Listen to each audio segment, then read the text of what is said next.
If you're 16 to 27 and you're a young man, you feel a little bit lost in life, I guarantee that after watching this video, you will change your perspective on a lot of things, especially this story. So literally 2 days ago, I ain't gonna lie, I was in my bed. I didn't feel the best. And some of the ways that I like to decompress, feel a little bit better, clear my head is going on late night drive. So it was like 1 a.m. I started to hop in my car. I was like, oh shit, I forgot my ID. Then I was like, you know what? I'm just gonna take a quick little drive. I don't really need it. Boom, head out, go drive. I'm on the highway, cool. But it's raining. There was a moment where I started like take like this little exit, and my car hydroplaned. My car loses traction. I was able to catch it, and I was completely fine. I did no dinks, no marks. I didn't crash, no none of that. So I keep driving. I decided, you know what? I drove for about 30 minutes. I'm about 30 minutes away from the house, from like through the highway. I'm like, you know what? I'm gonna drive back home. I started driving back home, and then I had this little mindset shit. I'm like, you know what? I'm not even gonna be very upset. I'm not gonna be mad. I'm not gonna be in this bad mood. You know, I'm gonna feel a little bit better. So literally, I could you not, bro. I'm at this moment where I'm like, I feel upset, but I'm like, you know what? I'm gonna feel a bit better. So I put it on That's Facts by Lil Baby. I swear to God, I put on That's Facts by Lil Baby. The song started playing, so I'm like, okay, I drive a little bit faster. And it's raining type shit, and my car hydroplanes. And I try to catch the control, I try to counter steer the other way, and my car crashed into the boulder. I literally, damn near totaled I did total my car. I didn't have my seatbelt on, so that could have been really, really bad. I can't lie to you. And yeah, I hydroplaned into the boulder. Literally, like a little bit minutes after that, some lady like pulled over and said, "Are you okay?" And then after that, a black guy pulled over and said, "Yo, how you doing? Blah blah blah. How you doing? Like, are you cool?" He checked the engine. He said, "Yeah, like usually people would just drive by, but he's like, yo, I see a black man. Let me go see how you doing." Like, yeah. But you know, I'm personable, so I'm like, okay, what's your name? He's like, yeah, so I give him, I shook his hand, and then he went on his day. So at this point, I'm like, you know what? I might try to see if I can just drive the shit to my crib, because I don't want no cops involved and this and then that. But unfortunately, a cop drives by and he pulls over. I was checking the car, looking at all the things and things. But I know the reason why he pulled over, because he was on the other side of the shit, but my car is turned the wrong way. So like, let's say everyone usually goes this way, my car is turned this way. It's turned the opposite way because it's spinning all over. So yeah, he's like, yo, how fast you drive? I'm like, honestly, I don't even know. Blah blah blah. And he's like, can I get your ID? I'm like, this is where the story comes in, where I have my ID. I just wanted to take a quick drive to clear my head, right? I didn't have my ID. So he's like, okay, what's your first name, last name? I'm gonna search for my cop. Probably have a picture of it. I couldn't find it for a good amount of time, but once I found the picture for my ID, he's like, all right, got it. Time go by. Bro, give me a speeding ticket. He was not there. He gave me his teeth. He's like, you know what? You hydroplane, or you crash, hydroplane, you probably speed, blah, blah, blah. And honestly, I didn't even get upset. I didn't get mad. I didn't try to bark at him. I said, you know what? I completely understand. Like, I already know, like, getting upset or trying to fuse the situation is just not going to make it better. So yada. Car gets towed. He's like, you know what? While you wait for your dad, you go hop in the car. Cause it's raining, you know what I'm saying? So I'm just standing out there, it's raining and shit like that. I got flipping slides on, like, I'm telling you, but I just wanted to take a quick drive to clear my mind, right? Being kind of like the sales guy, you know what I'm saying? I'm just building a rapport with him, you know what I'm saying? I'm like, what's your name? Talking to him, you know what I'm saying? Just building a rapport, got his name. Quick, long story short, to speed up the story, basically, then eventually he dropped me off at the gas station. I was in the car, and then, you know, my dad picked me up, and I remember telling him, like, all right, thank you, Colin. Like, I made sure they're like, you know what I'm saying? Because that's what you kind of do when it comes to meeting people. Like, whenever you've done, you know, talking to someone, give them, not weirdly enough, but give them like some type of physical contact, with a handshake, a dab, a hug, I guess maybe, and say their name. So I was like, thank you, Colin. And I saw that he kind of opened up a little bit more. He's like, hey, man, just, you know, be safe, blah, blah, blah. And I tell you that story for multiple reasons. I tell you that story, one, for saying that being grateful for what you have right now is definitely important. And it's crazy because, like, obviously I do some type of, you know, gratitude journaling, and, you know, have my cars is one of those things, you know what I'm saying? I definitely had a couple moments where I was like, man, I love my car. Like, even though it's not like some like, you know, C7 Corvette, C8 Corvette, I still be like, yo, bro, I love my car, bro. Like, my car is dope as hell. You feel me? But I feel like it definitely made me realize, okay, a lot of shit really is temporary, and that's something I have been seeing these last couple of months, that a lot of things is temporary, and you know, enjoy it while you can. Something else that I learned from that situation is drive a little bit slower when it's raining.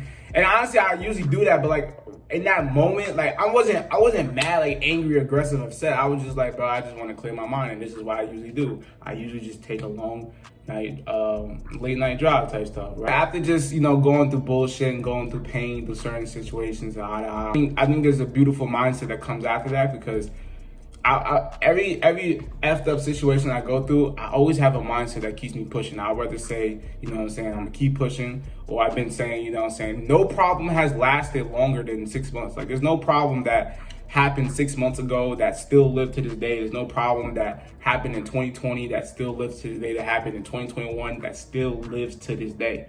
And this all wraps into Iman Gadzhi, because when it comes to his story, right, he went through pain. He went through pain, whether it comes to biological father or his stepfather, school, being poor, being broke. Like, that pain is a different motivator, and that's what got him to go do things, you know, within the social media marketing agency and go into the e-learning space, just croquet club. It's like that pain stays with you forever. You know, that's the difference between wisdom and knowledge. Knowledge is knowing that 5 plus 5 is equal to 10, but wisdom is knowing that you know 5 plus 5 is equal to 10 because that was the one question you got wrong on your math test. And now you know, like, you know what, bro, like, that shit got me failed. So now it's like, you really, really know. You know you're going to remember that because there's a pain associated with it. There's a story associated with it. Honestly, I just want to talk about, you know, when it came to me just first ever meeting Iman Gadzhi when it comes to on YouTube. Now, I was just going on YouTube and, you know what I'm saying, like I said, I have a different YouTube channel where I control my algorithm. I watch specific type of video and specific type of content, and his video called 7 Life Lessons popped up on my recommended because he's a personal finance YouTuber. And he was talking about making 10 million, God, hedonism, that stuff. And I was drawn into the video, and obviously he does that on purpose. He does a lot of editing, have, you know, the high quality microphone, have a good background, and he's more telling the stories than telling like advice. You know what I'm saying? I always say, like, how long can you tell someone to meditate, read books, focus on themselves, and drink water, you know what I'm saying? But if you could tell a story where it relates to it and they can learn through your story, then it makes it more personable, it makes it more entertaining, it makes it where they feel like they're getting something new every time they watch on the video. Yeah, I just remember watching that video, then watching like his $10 million portfolio video, and then watching like his a couple of videos. What's dope about him, right, is that I know he had a moment where he wanted to reinvent himself as a person. He shows this class, this professionalism. He has spoke about, you know, actually researching it, you know, researching about cigar etiquette, wine etiquette. And I think that's something that a lot of people should invest into doing, is into reinventing yourself. So how do you want people to perceive you? How do you want to speak when you're in a certain room? How do you look when you're in a certain room? How would people say you are when it comes to your work? How would you dress? How do you look? How do you look on this day? What your day-to-day? Like, literally create your own reality and see what's like the dream, and have like no expectation or limiting belief about it. You know what I'm saying? Even when it comes to goals, right? There's moments where I can have like a goal that I'm like, that's realistic, I could hit that. But the problem with that sometimes is that I feel like based off your perception of a goal is based off of how much energy and input you're going to put into it, right? So say you had a goal that, you know, doesn't take that hard, so therefore you're not going to work that hard to get that goal, therefore you're not going to you're going to like put it off to the side. You ever had like a little assignment, a little ELA assignments, and you just keep putting it off to the side? But if you had a big project, you're like, okay, let's get this down now, let's work on this now, let's plan, let's execute, let's strategize, you know what I'm saying? And I think that there's something very big when it comes to thinking big. Obviously what he did too, also with his like video, he talked about the goals. He said he wanted to hit 500K subscribers. Bro, at $1 million right now, you know what I'm saying? So he thought big and actually 2x his goal. Honestly, just, you know, this space in general, I love it, you know what I'm saying? Seeing Iman Gadzhi hit 1 mil, seeing Hamza hit 1 mil, and literally seeing both of them at the beginning of the year go from like, they both had like 300K subscribers, if I'm not mistaken. Like, that's 700K subscribers in 1 year in a very interesting niche, you know what I'm saying? Obviously, you got entertainment like Kai Cenat, Fandom, AMP, EDG, like you have like the entertainment niche, right? And the vlogging niche. Bailey Levine, Loft, like all that like entertainment vlogging niche. But the fact that there's a self-improvement niche where there's influencers that have 1 million subscribers, like Hamza, Iman Gadzhi, and even Sad Guru, you know what I'm saying? I hope I'm pronouncing his name right. I hope I'm pronouncing Sad Guru. Actually, I've been pronouncing his last name, cause I'm pretty sure it's Gadzhi. Something like that. It's like Gadzhi. But nah, man. So yeah, basically, you know what I'm saying, just learn about, you know, monk mode through him, just going through times and just focusing on yourself, getting real focus on your goals, things you gotta get. Kind of related to the whole monk mode thing of doing like extremely hard work for 6 months and then 6 months completely like rest and do whatever, because I kind of have that thing where it's like, I don't know balance. I can't lie to you. It's either I'm working really, really, really hard, I'm really, really, really focused, I'm really, really achieving things, I'm really, really having that very positive momentum, like just goal after goal after goal after goal after goal, after milestone after milestone after milestone after milestone, and just achieving all of these things.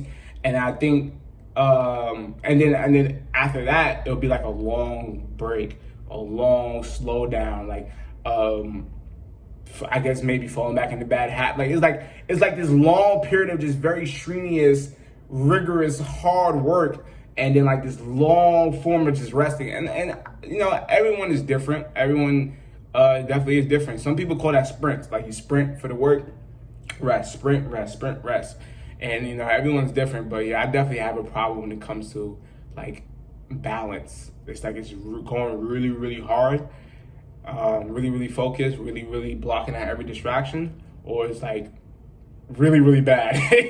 You know what I'm saying? So yeah, honestly, how I say completely that like him changed my life, but I say that what he has taught, what I've seen from him, I really resonate with it, and it's definitely had an influence within my life. He's definitely a representation of that. You really can recreate yourself, you really can reinvent yourself when it comes to your class, your professionalism, when it comes to how you speak, when it comes to how you look, when it comes to how you talk, when it comes to your income, and like you can really, really reinvent yourself, and you can use that pain and those problems within your life that can drive you to a whole nother level. But nah, man, 16 and 27, you feel a little bit lost in life. I guarantee that subscribing to this channel and joining the Jumbo Boys community, that your life will completely change and it'll be one of the biggest ROIs within your life. I hope that enjoyed the video. I'm out. Gang.